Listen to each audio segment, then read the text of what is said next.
तो आज का हमारा विषय है संवेगों के दौरान शारीरिक परिवर्तन।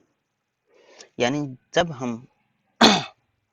जब हमारे संवेग आते हैं, यानी जब हम संवेगों का अनुभव करते हैं, तो हमारे शरीर में क्या क्या शारीरिक परिवर्तन या फिर क्या क्या फिजिकल चेंज आते हैं, उनकी चर्चा आज हम करेंगे।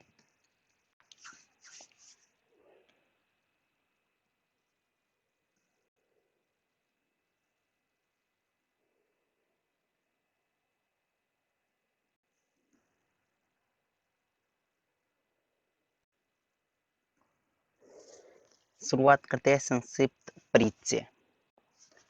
अनुभव और अभिव्यक्ति, यानी जो हमारे एक्सपीरियंस हैं और जो हमारी अभिव्यक्ति है, जो हम व्यक्त करते हैं। संवेगों के दो पहलू होते हैं, यानी जो हमारे संवेग हैं वो दो चीज पे डिपेंड करते हैं। कौन कौन से?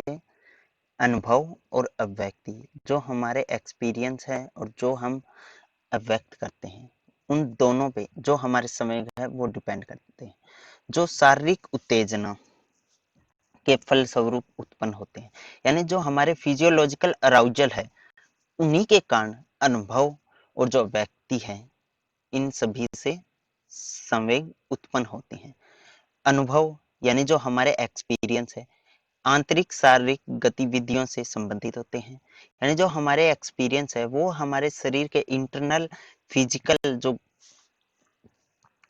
गतिविधियां हैं उनसे संबंधित होते हैं। यानी जो हमारे शरीर में जो भी कॉग्निटिव प्रोसेस होता है और जो आंतरिक शारीरिक गतिविधियां होती हैं वो अनुभव से संबंधित होते हैं, जबकि व्यक्ति बाहरी गतिविधियों के साथ, यानी जो हमारे अनुभव है वो हमारे शरीर के जो अंदर गतिविधियां चलती है, यानी जो कॉग्निटिव प्रोसेस चलता है उसके साथ लिंक्ड होते हैं। और जो हम हमारे बाहरी गतिविधियां होती है, यानी शरीर से जो हम जैसे फेशियल एक्सप्रेशन, बॉडी लैंग्वेज, इन सभी जो व्यक्त करते हैं वो हमारी बाहरी गतिविधियों के साथ लिंक होती है। आंतरिक परिवर्तन व्यक्तिपरक जागरूक भावनाएं होती हैं, यानी जो हमारे इंटरनल चेंजेस होते हैं वो इंडिविजुअल व्यक्ति की, यानी इंडिविजुअल जब व्यक्ति क्या होता है, जागरूक होता है, तब उसकी जो फीलिंग होती है वो होती हैं।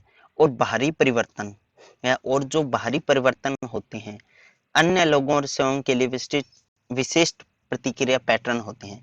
यानी अन्य लोग मतलब जो हमारे साथ दूसरे लोग हैं जो हमको देख रहे हैं और जो हम खुद, यानी इन दोनों के लिए एक स्पेसिफिक प्रतिक्रिया का पैटर्न होता है।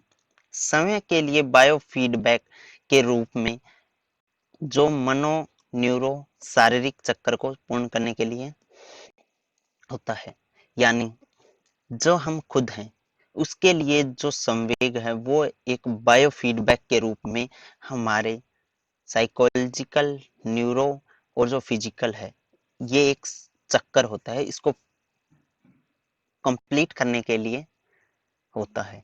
यानी संवेग क्या है, हमारे खुद के लिए जो बायो फीडबैक है, यानी हमारे खुद का जो फीडबैक है उसके रूप में हमारे जो शरीर के मनो न्यूरो शारीरिक चक्कर होता है उसको संपूर्ण यानी पूरा करने के लिए संवेग होते हैं। अन्य लोगों के साथ, यानी हमारे जो संवेग होते हैं वो दूसरों लोगों के साथ क्या प्रतिक्रिया करते हैं, यानी जो हमारे संवेग है वो दूसरों लोगों के लिए क्या करते हैं, एक संचार के रूप में, यानी एक कम्युनिकेशन के रूप में हमारी जो फीलिंग होती है उनको शरीर भाषा और गैर मौखिक संकेत में परिवर्तन का तरीका होता है। यानी हम बिना कुछ बोले दूसरे लोगों को अपनी बात समझा देते हैं। वो किससे समझा देते हैं, यानी जो हमारी फीलिंग होती है और जिसको हम फेशियल एक्सप्रेशन, जो हमारी बॉडी लैंग्वेज है, उसके कारण दूसरे व्यक्ति समझ जाते हैं। एग्जाम्पल ले लेते हैं, अगर कोई बच्चा गुस्सा है तो उसके जो फेशियल एक्सप्रेशन है, उसकी जो मांसपेशियां हैं, वो उसकी मांसपेशियों में क्या होगा, खिंचाव होगा, उसका जो फेस है वो लाल होगा, जिसके कारण हम उसको देखकर क्या पता लगा सकें कि ये व्यक्ति गुस्से में है। यानी जो हमारे इमोशन है वो दूसरों लोगों तक एक कम्युनिकेशन का साधन होता है। ठीक है।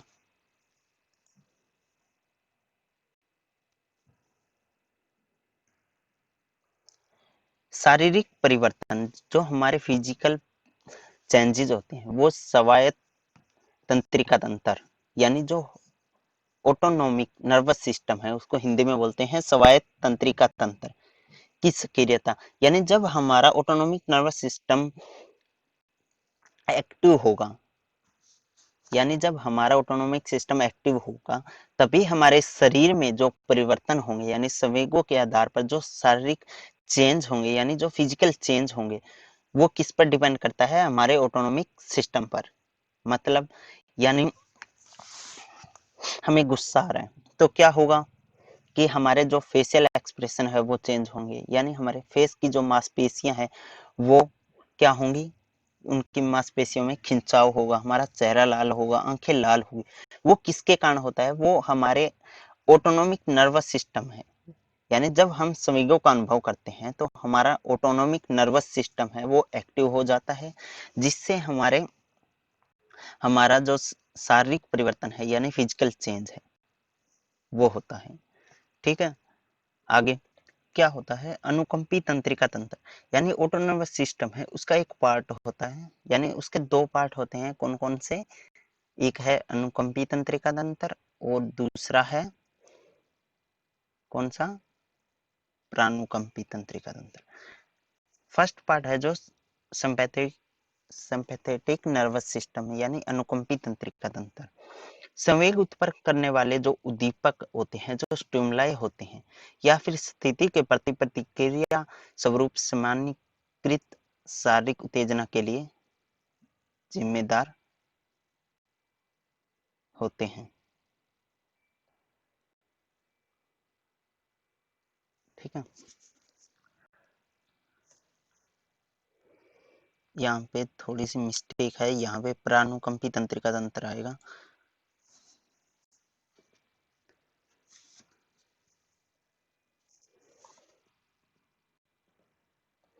यानी जो हमारे शरीर में जो संवेग उत्पन्न करने वाला जो सिस्टम है उसको कहते हैं सिंपैथेटिक नर्वस सिस्टम।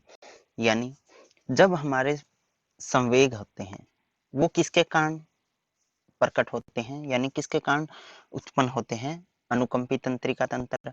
और दूसरा जो है प्रानुकंपी तंत्रिका तंत्र है वो क्या करता है, वो जो उत्तेजित स्थिति है यानी जब संवेग उत्पन्न हो गए हैं उसको सामान्यीकृत, यानी जब हमारे शरीर में संवेग उत्पन्न होते हैं तो अनुकंपी तंत्रिका तंत्र काम करता है और फिर दोबारा से हमारे शरीर को यानी सामान्य करने में प्रानुकंपी तंत्रिका तंत्र जिम्मेदार होता है। संवेगों के अनुभव की प्रक्रिया यानी जो हमारे संवेग है उनके अनुभव की जो प्रक्रिया है वो इंद्रियों से प्राप्त सूचना मस्तिष्क से विभिन्न आंतरिक अंगों तक यात्रा करके संपूर्ण शारीरिक तंत्र में प्रतिक्रिया की एक अनैच्छिक श्रृंखला को आरंभ करती है। यानी जब हम संवेग के अनुभव की जो प्रक्रिया है वो क्या है, यानी हमारे इंद्रियों से जो सूचना है वो हम ग्रहण करते हैं और मस्तिष्क में जाकर क्या होता है, मस्तिष्क उन सूचनाओं को इंटरप्रेट करता है, फिर जो हमारे इंटरनल जो ऑर्गन्स हैं उनके पास उस सूचना को भेजता है। क्या है, सूचना विभिन्न आंतरिक अंगों तक यात्रा करके यानी भेजता है। लास्ट में जब आंतरिक अंगों तक वो सूचना पहुंच जाती है तो संपूर्ण शारीरिक तंत्र यानी जो हमारा पूरा जो शारीरिक तंत्र है उसमें उस इंफॉर्मेशन के प्रति एक प्रक्रिया होती है जो अनैच्छिक श्रृंखला को आरंभ करती है, यानी हमारी इच्छा के अनुसार नहीं होता, यानी हमारी अनिच्छा से आरंभ होती है।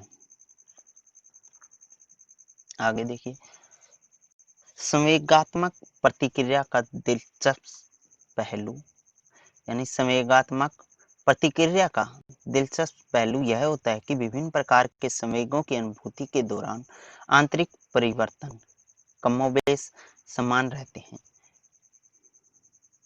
यानी हमारे जो संवेग होते हैं वो अलग अलग अनुभव के दौरान अलग अलग संवेग होते हैं वो उत्पन्न होते हैं, जिससे क्या होता है कि हमारे आंतरिक परिवर्तन होते हैं यानी कमोबेश का मतलब है कि ऑलमोस्ट सेम ना, यानी जो भी हमारे आंतरिक परिवर्तन है वो लगभग सारे सेम होते हैं। एकमात्र जो अंतर होता है वह चेहरे की अभिव्यक्ति और संबंध शरीर भाषा में दिखाई देता है। यानी पहले क्या होती है, संवेगात्मक प्रक्रिया होती है, जिससे क्या होता है कि हमारे अनुभव के आधार पर संवेग उत्पन्न होते हैं, जिससे हमारे आंतरिक परिवर्तन होते हैं।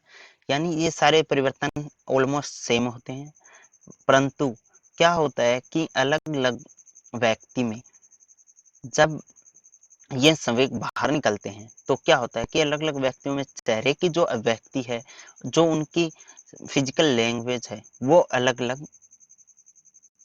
दिखाई देती है। जैसे उदाहरण के लिए क्रोध और भय को लें, यानी जब हमें क्रोध आता है तो हमारा संवेग है वो अलग होगा, और जब हमें डर लगता है यानी भय लगता है तब हमारा संवेग अलग होगा। देखिए दोनों संवेगों के लक्षण ऑलमोस्ट सेम होते हैं, यानी इन दोनों के जो इंटरनल जो लक्षण हैं, यानी आंतरिक जो लक्षण हैं, वो ऑलमोस्ट सेम होते हैं। यानी जब हमारे सामने, यानी जब हमें संवेग का अनुभव हुआ, यानी क्रोध और भय है, उन दोनों का जब हमें अनुभव हुआ, यानी जब इनके इंटरनल प्रोसेस हुई, तो इन दोनों की जो इंटरनल प्रोसेस है वो ऑलमोस्ट यानी कमोबेश सेम रहती है। परंतु जब ये बाहर आए, यानी जब हमने इनका अनुभव किया और इनको व्यक्त किया, तब क्या होगा, यानी जो चेहरे की अभिव्यक्ति है वो भिन्न भिन्न पाई जाती है। जैसे क्रोध में हमारे चेहरे की अभिव्यक्ति कैसी होती है, यानी हमारा फेशियल एक्सप्रेशन, जैसे चेहरा लाल हो जाना, आंखें लाल हो जाती है, और जो चेहरे की मांसपेशियां हैं उनमें खिंचाव आ जाता है। और भय में क्या होता है, हमें पसीना आने लगता है, हमें जो चेहरे की अभिव्यक्ति है वो आश्चर्यचकित रह जाती है। ठीक है। संवेग निम्नलिखित दो प्रकार के शारीरिक परिवर्तन उत्पन्न करते हैं, यानी जो हमारे इमोशन है वो हमारे शरीर में दो प्रकार के परिवर्तन होते हैं, उनको उत्पन्न करते हैं। जैसे फर्स्ट है आंतरिक परिवर्तन, सेकंड है बाहरी परिवर्तन। यानी जब हमें इमोशन का अनुभव होता है, तब क्या होते हैं कि हमारे शरीर में दो चेंजेस होते हैं। वो कौन कौन से, इंटरनल चेंजेस और एक्सटर्नल चेंजेस। जैसे देखिए कि जैसे ये जो गर्ल है वो अपनी लड़की को गोद में ली हुई है, इसके चेहरे की अभिव्यक्ति हमें दिखा रही है कि ये बहुत खुश है, पर जो इसके गोद में बैठी है ये इसको देखकर आश्चर्यचकित है, यानी ये क्यों हंस रही है।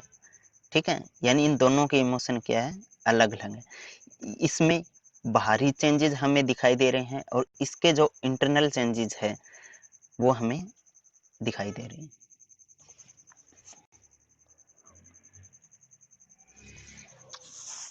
अब बात करते हैं हम आंतरिक शारीरिक परिवर्तन। ये अनुकंपी तंत्रिका तंत्र सिंपैथेटिक नर्वस सिस्टम द्वारा त्वरित होते हैं। यानी जो हमारे शरीर के जो चेंजेस है, इंटरनल जो चेंजेस है, वो किससे उत्पन्न होते हैं, सिंपैथेटिक नर्वस सिस्टम से। अभी पीछे बताया था मैंने कि ऑटोनॉमिक नर्वस सिस्टम के दो पार्ट हैं, सिंपैथेटिक नर्वस सिस्टम और पैरासिम्पैथेटिक नर्वस सिस्टम, यानी अनुकंपी तंत्रिका तंत्र और परानुकंपी तंत्रिका तंत्र। ये क्या होता है कि जब हमारे संवेग बनते हैं, यानी जब हमारे संवेग उत्पन्न होते हैं, तब अनुकंपी तंत्रिका तंत्र वहां पे अपनी भूमिका निभाता है। वो उन संवेगों को उत्पन्न करता है, यानी जो हमारे शारीरिक परिवर्तन है उनको वो क्रिएट करता है। ठीक है। फिर क्या है कि और परानुकंपी तंत्रिका तंत्र दोबारा सामान्य स्थिति में वापस लाए जाते हैं। यानी जब हमारे सामने संवेग उत्पन्न होते हैं तब सिंपैथेटिक नर्वस सिस्टम काम करता है, और फिर बाद में जो हमारे शरीर में परिवर्तन हुए हैं उस शरीर को सामान्य स्थिति में लाने के लिए पैरासिम्पैथेटिक नर्वस सिस्टम काम करता है। चलिए अब हम बात करते हैं इंटरनल फिजिकल चेंजेस की। कौन कौन से चेंजेस हमारे इंटरनल होते हैं। फर्स्ट है हृदय गति में परिवर्तन। संवेगात्मक स्थितियों के दौरान एड्रेनालाइन हार्मोन का स्राव तेजी से होने लगता है। यानी हमारे शरीर में बहुत सारे हार्मोन है, जिसमें से एक हार्मोन है एड्रेनालाइन हार्मोन है। जब हमारे सामने संवेगात्मक स्थिति होती है तब हमारे शरीर में जो एड्रेनालाइन हार्मोन है उसका जो स्राव है, यानी उसका जो स्राव है वो तेजी से होने लगता है। यानी जो एड्रेनालाइन हार्मोन है वो तेजी से क्रिएट होता है, जो शरीर को मुकाबला करो या भागो के लिए तैयार करने में महत्वपूर्ण भूमिका निभाता है। जैसे एग्जाम्पल ले लेते हैं कि आपके सामने, यानी छोटे बच्चे क्या होते हैं, कुत्ते से डरते हैं। ज्यादातर छोटे बच्चे कुत्ते से डरते हैं। जब उनके सामने कुत्ता आ जाता है तो उसके सामने एक स्थिति उत्पन्न हो जाती है। कौन सी? या तो उस कुत्ते से मुकाबला कर या फिर उस कुत्ते से डर के भाग जा। तब क्या होता है कि उसके अंदर एड्रेनालाइन हार्मोन है, उसका जो स्राव होता है वो तेजी से होने लगता है। ठीक है, तो हार्मोन का स्राव हृदय गति में वृद्धि करने के लिए हृदय को मिलने वाले नियमित विद्युत संपादन की आपूर्ति को बढ़ा देता है। यानी जब उसके सामने ये सिचुएशन आती है तब जो एड्रेनालाइन हार्मोन क्या करता है, यानी उसके जो हृदय है, जो हार्ट है, उसके अंदर एक विद्युत संपादन, यानी एक इलेक्ट्रिक पल्स होती है, उसको वो क्या करता है, छेड़ देता है। यानी इलेक्ट्रॉनिक उसकी जो इलेक्ट्रॉनिक पल्स है उसको क्या कर देता है, वो चेंज कर देता है, यानी उसके इलेक्ट्रिक पल्स को बढ़ा देता है। जो एड्रेनालाइन हार्मोन है उसके जो तेजी से स्राव होने के कारण उस बच्चे के जो हृदय में इलेक्ट्रॉनिक पल्स होती है उसको वो बढ़ा देता है, जिसके कारण क्या होता है कि हृदय की गति क्या हो जाती है, तेज हो जाती है। आगे देखिए, मांसपेशियों को उचित ऑक्सीजन की आपूर्ति बनाए रखने के लिए हृदय का तेजी से काम करना पड़ता है। यानी जब उसके सामने ये सिचुएशन आती है तब क्या होती है, अगर मान लो उसको डर लगा और वो भागने के लिए तैयार हो जाता है तो क्या होता है कि उसकी मांसपेशियों में कुछ हलचल होती है, यानी वो मांसपेशियां उसको भागने के लिए तैयार करती है। अगर जब वह भागता है तो उसके मांसपेशियां जो हैं उनको क्या होती है, ऑक्सीजन की जरूरत होती है। तो क्या होता है कि जब मांसपेशियों को ऑक्सीजन की जरूरत होती है तो क्या मांसपेशियां ऑक्सीजन क्या बाहर के एनवायरनमेंट से लेगा? नहीं। क्यों? क्योंकि मांसपेशियां हैं वो ऑक्सीजन लेता है ब्लड से। यानी मांसपेशियां क्या करती है, ब्लड से ऑक्सीजन लेती है। तो क्या होता है कि ब्लड का जो चलने सॉरी मांसपेशियां ऑक्सीजन लेती है ब्लड से। तो क्या होता है कि ब्लड जो चलता है, यानी ब्लड का जो प्रेशर है वो तेज हो जाता है। तो ब्लड प्रेशर तेज किससे होता है, हार्ट से। यानी जब हार्ट पंपिंग करता है तभी ब्लड प्रेशर तेज हो जाता है। हार्ट पंपिंग करता है तो क्या होगा, हृदय की गति में वृद्धि होगी। ठीक है, यानी मांसपेशियों को ऑक्सीजन के लिए हृदय का तेज होना पड़ेगा, जिसके कारण धड़कन में वृद्धि हो जाती है। यानी जब मांसपेशियों को ऑक्सीजन की जरूरत होती है जिससे ब्लड प्रेशर तेज होगा, क्योंकि मांसपेशियां ब्लड प्रेशर से ही, यानी खून से ही ऑक्सीजन लेती हैं। यानी जब ब्लड प्रेशर तेज होगा तो हृदय की गति ऑटोमेटिक तेज हो जाएगी। ठीक है, ये रहा फर्स्ट आंतरिक शारीरिक परिवर्तन। सेकंड है रक्तचाप में वृद्धि। यानी अभी हमने बात की थी हृदय की गति में परिवर्तन, यानी जब हृदय की गति में परिवर्तन होगा तो ऑटोमेटिकली क्या होगा, यानी रक्तचाप में परिवर्तन हो जाएगा। यानी जो हमारा ब्लड प्रेशर है वो तेजी से दौड़ने लगेगा, यानी खून हमारी जो नर्व है उनमें तेजी से दौड़ने लगेगा। ठीक है, थर्ड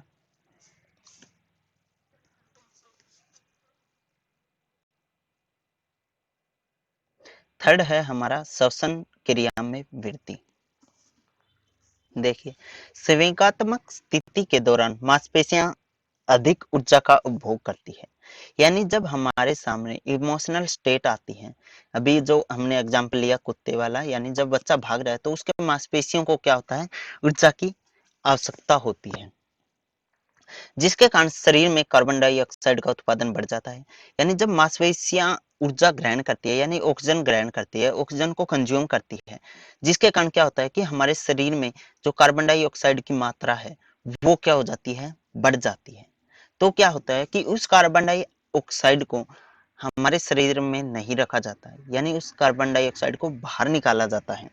वो किसके द्वारा निकाला जाता है, यानी जब हमारे शरीर की मांसपेशियां ज्यादा काम करेगी तो उसको ज़्यादा ऑक्सीजन की ज़रूरत होगी, उसको ज़्यादा ऊर्जा की ज़रूरत होगी, जिससे हमारे शरीर में बहुत ज़्यादा जो कार्बन डाइऑक्साइड है वो बढ़ जाती है। तो उसको बाहर निकालने का काम कौन करता है? फेफड़े। यानी उससे क्या है कि जब कार्बन डाइऑक्साइड बढ़ जाएगी तो हमारे फेफड़े तेजी से कार्य करना शुरू कर देंगे। जब हमारे फेफड़े तेजी से कार्य करना शुरू करेंगे तो जो हमारे श्वसन दर है यानी सांस लेने की जो दर है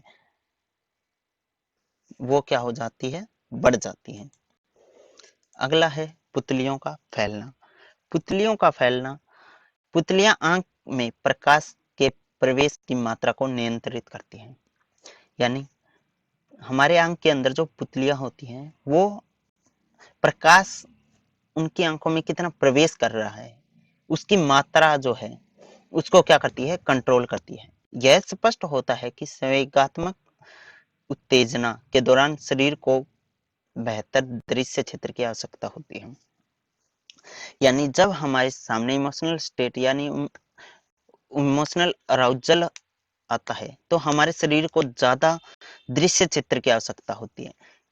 यानी जब वह बच्चा कुत्ते के सामने था तो वह आसपास भी देखेगा कि कोई और कुत्ता तो नहीं है। तो क्या होता है कि जब हमारे सामने संवेगात्मक उत्तेजना होती है तो हमारे शरीर को दृश्य चित्र की बहुत ज्यादा आवश्यकता होती है, जिससे क्या होता है कि जब हम बड़े क्षेत्र की आवश्यकता होती है तो क्या होता है कि हमारी आंखों की जो पुतलियां हैं वो फैल जाती है ताकि हमें जो दृश्य क्षेत्र है हमारा बड़ा हो सके। इसलिए पुतलियों का फैलना भी एक क्या है? आंतरिक शारीरिक परिवर्तन है। डेनियल कानमैन के अनुसार पुतलियां अविश्वसनीय रूप से सटीक तरीके से मानसिक प्रयास की सीमा को दर्शाती हैं। ये क्या कह रहे हैं कि पुतलियां क्या है? अविश्वसनीय रूप से क्या करती है? जो हमारी मानसिक जो प्रयास की जो सीमा है यानी हमारे मानसिक का मतलब कि हमारे मस्तिष्क में एक मन होता है जिसके जो प्रयास की सीमा है वो क्या कर देती है? इंक्रीज कर देती है। फिफ्थ है मुंह का सूख जाना। शुष्क मुंह लार की संरचना में बदलाव या फिर लार की आपूर्ति में कमी के कारण होता है। क्या होता है कि जब हमारे शरीर की जो हृदय गति बढ़ती है, श्वसन प्रक्रिया बढ़ती है, रक्तचाप बढ़ता है, तो क्या होता है कि जो हमारे शरीर में जितना भी खून होता है वो कौन कंट्रोल करता है? हृदय और दूसरा मस्तिष्क का जो न्यूरोलॉजिकल पार्ट होता है वो कंट्रोल करता है। यानी जहां जहां खून की ज्यादा जरूरत होती है तो वो क्या है कि जो सलेवरी ग्लैंड है उसको खून की जो मस्तिष्क क्या करता है कि जहां जहां खून की ज्यादा जरूरत होती है खून को कंट्रोल करके वहां वहां पहुंचाने की कोशिश करता है। और जो हमारे शरीर का जो स्लेवरी जहां से हम लार को बाहर निकालते हैं यानी स्लेवरी ग्लैंड है वहां पर खून की कमी कर देता है, जिसके कारण हमारे शरीर में लार की जो संरचना होती है उसमें बदलाव होता है। या फिर जहां पर खून की कमी हो जाती है तब क्या होता है कि लार बनती ही कम है। तो क्या होता है कि जो मस्तिष्क में न्यूरोलॉजिकल परिवर्तनों के परिणाम स्वरूप होता है, ये परिवर्तन संवेगात्मक उत्तेजना के कारण संभव हो पाते हैं। ठीक है। अगला है पाचन दर में वृद्धि। हृदय दर में वृद्धि के कारण विभिन्न अंगों में रक्त की आपूर्ति बढ़ जाती है।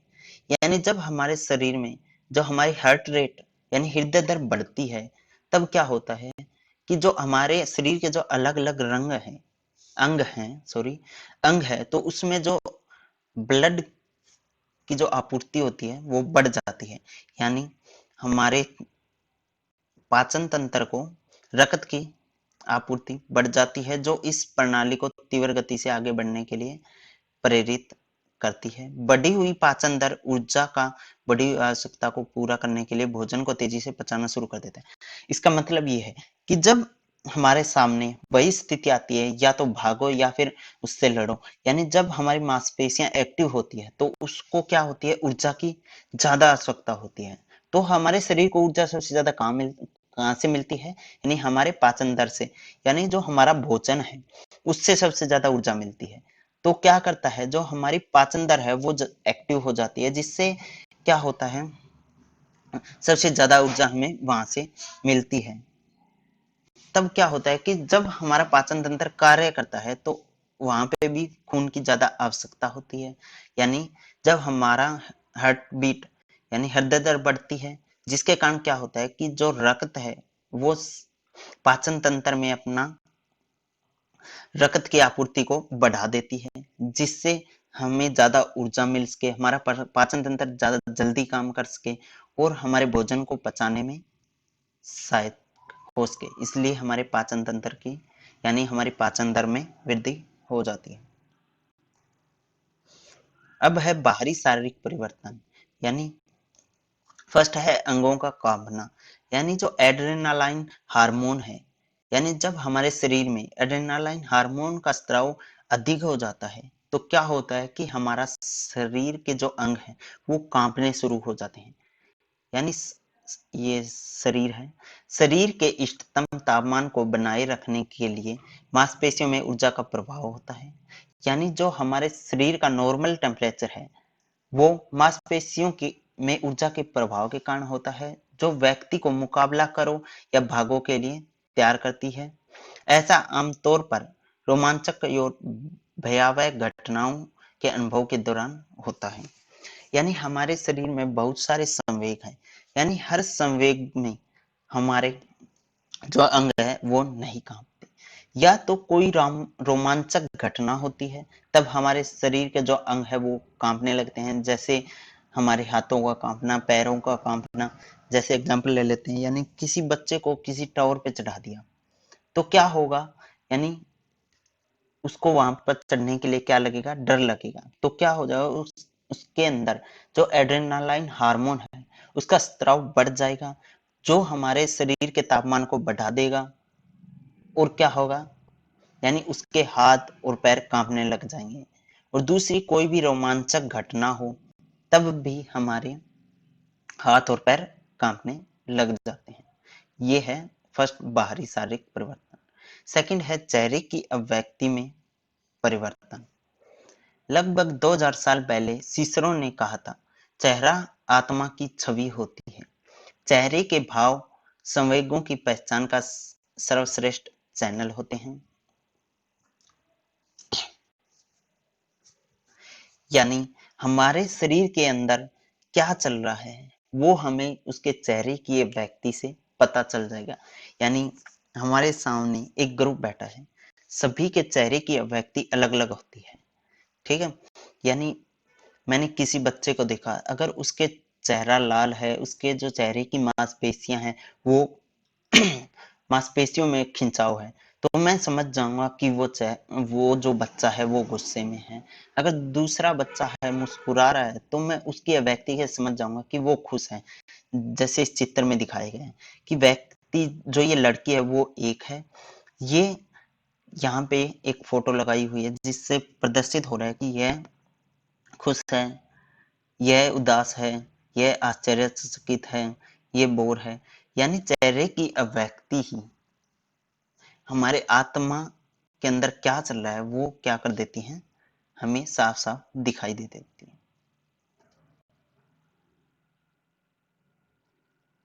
त्वचा के तापमान में परिवर्तन, ठीक है। भय का संबंध त्वचा के तापमान में कमी के साथ होता है। यानी हमारे हमारी जो त्वचा है, जब हमें भय या फिर डर लगता है तो जो हमारी त्वचा का जो तापमान है, यानी त्वचा का जो टेम्परेचर है वो क्या हो जाएगा, कम हो जाएगा। और जब हम किसी मान ली किसी के सामने गुस्सा प्रकट कर रहे हैं, क्रोध प्रकट कर रहे हैं, तो जब हमारे क्रोध की जो तीव्रता है वो बढ़ती है तो क्या होता है कि हमारे त्वचा की का जो तापमान है वो क्या हो जाएगा, इंक्रीज हो जाएगा। सिसरेली और मेयर ने यही कहा था कि जब हमारे सामने हमारे शरीर में भय जैसा समय आता है तो क्या होता है कि हमारे त्वचा का जो टेम्परेचर है वो कम हो जाता है। और हमारे सामने जब क्रोध यानी क्रोध रूपी संवेग आता है तो क्या हो जाता है, हमारी त्वचा का तापमान बढ़ जाता है। आगे है मांसपेशियों में तनाव उत्पन्न होना। जो एड्रेनालाइन हार्मोन का स्त्राव संवेगात्मक चुनौतियों से उत्पन्न जरूरतों को पूरा करने के लिए मांसपेशियों को तैयार करने में मदद करता है। दूसरा क्या है, यानी वही स्थिति ले लेते हैं, करो या भागो, कि जब हमारी मांसपेशियां उस कार्य को करने के लिए तैयार होती हैं, तब क्या होता है कि जो हमारा एड्रेनालाइन हार्मोन है, हार्मोन का जो स्त्राव है, वो क्या करता है, उस समय जो हमारी इमोशनल स्टेट होती है, यानी हमारे सामने संवेगात्मक चुनौतियां होती हैं, उसकी जो जरूरतें होती है, यानी उस समय उस बच्चे को भागना है, तो क्या होता है कि हमारे मांसपेशियों को ऊर्जा की आवश्यकता होती है। तो एड्रेनालाइन हार्मोन है, वो क्या करता है, उन मांसपेशियों को तैयार करता है, यानी उस स्थिति से निपटने के लिए, जिससे मांसपेशियों में तनाव उत्पन्न हो जाता है। फिफ्थ है कनपट्टियों की गति में वृद्धि। कनपट्टी देख लीजिए, जो हमारे कान के ऊपर का जो ये हिस्सा है, यानी आंख की साइड का जो हिस्सा है, इसे कनपट्टी क्षेत्र, देखिए यहाँ पे एरो लगा हुआ है, ये कनपट्टी क्षेत्र है। यानी कनपट्टी एक ऐसा स्थान होता है जहां कपाल की चारों हड्डियां आपस में मिलती है। यानी यह क्या होता है, जो हमारा कपाल है, उसकी जो चार हड्डियां हैं, वो आपस में यहाँ पर मिलती है। इन कनपट्टियों के ठीक नीचे, यानी इन चारों हड्डियों के ठीक नीचे मेनिजीलियल धमनी पाई जाती है, यानी मेनिजीलियल नामक धमनी पाई जाती है। यानी जब हमारे शरीर में ब्लड प्रेशर बढ़ता है, तब क्या हो जाता है कि ये जो मैनिजियल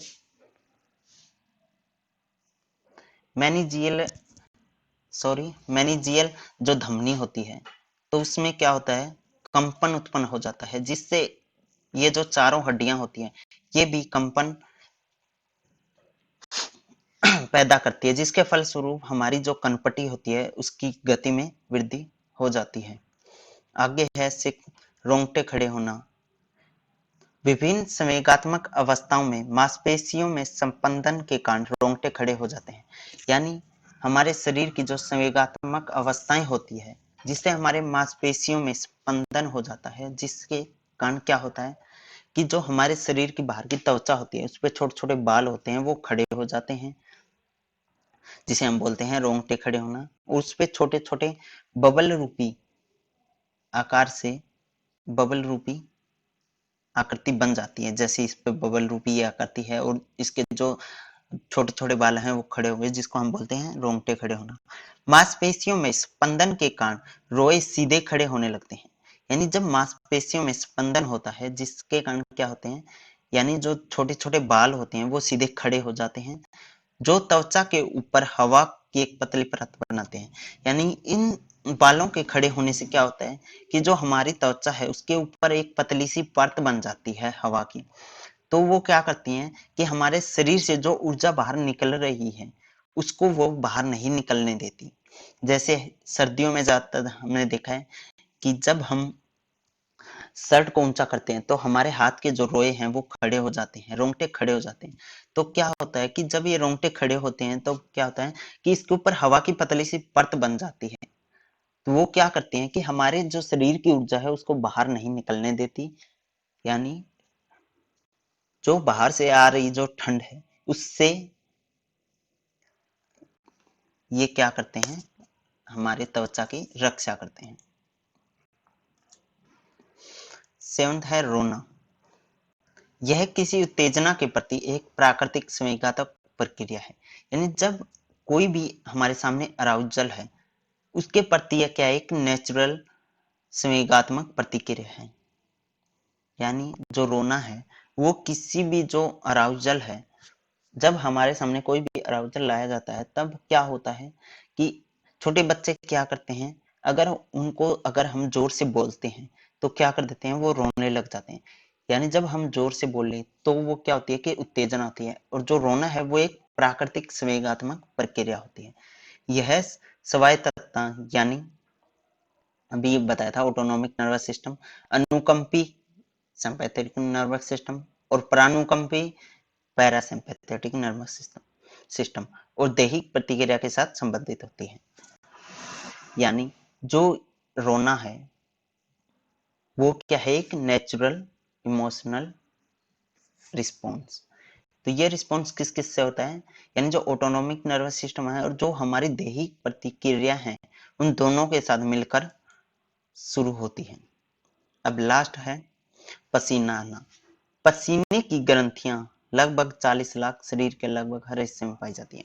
यानी जो पसीने की जो ग्रंथियां होती है वो शरीर के हर हिस्से में लगभग 40 लाख पाई जाती हैं। यानी जब संवेगात्मक उत्तेजना के फलस्वरूप शरीर का तापमान बढ़ जाता है, यानी जब हमारे सामने संवेगात्मक कोई उत्तेजना होती है तो हमारे जो शरीर का टेम्परेचर है वो बढ़ जाता है, जिसे इष्टतम स्तर पर बनाए रखने की सख्त आवश्यकता होती है। यानी जो हमारे शरीर का जो नॉर्मल टेम्परेचर है, उस नॉर्मल टेम्परेचर को बनाए रखने की हमें सख्त आवश्यकता होती है। अगर हमारा जो शरीर का टेम्परेचर ज्यादा हो गया या फिर कम हो गया तो यह हमारे लिए नुकसानदेह है। यानी किसी भी कारण इस टेम्परेचर को बनाए रखना आवश्यक है। तो उसके लिए अनुकंपी तंत्रिका तंत्र, एक्राइन, पसीने की ग्रंथियां वाष्पीकरण द्वारा शरीर को ठंडा करने के लिए त्वचा के माध्यम से पानी छोड़ देती है।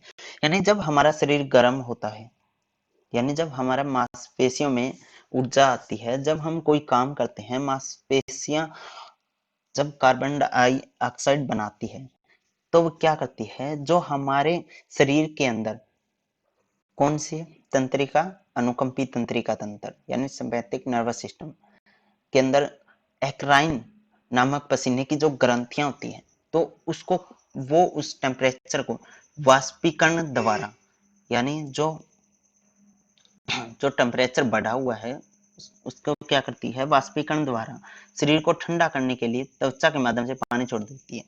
यानी इस ग्रंथि के द्वारा हमारे त्वचा के अंदर छोटे छोटे छिद्र होते हैं, तो वाष्पीकरण द्वारा इन छिद्रों से पानी को बाहर निकाल देती है, जिससे शरीर को ठंडा रखा जा सकता है। यानी जब ये पानी बाहर निकलता है तो जिसे हम पसीना कहते हैं। ठीक है, ये थे हमारे संवेगात्मक शारीरिक परिवर्तन। धन्यवाद।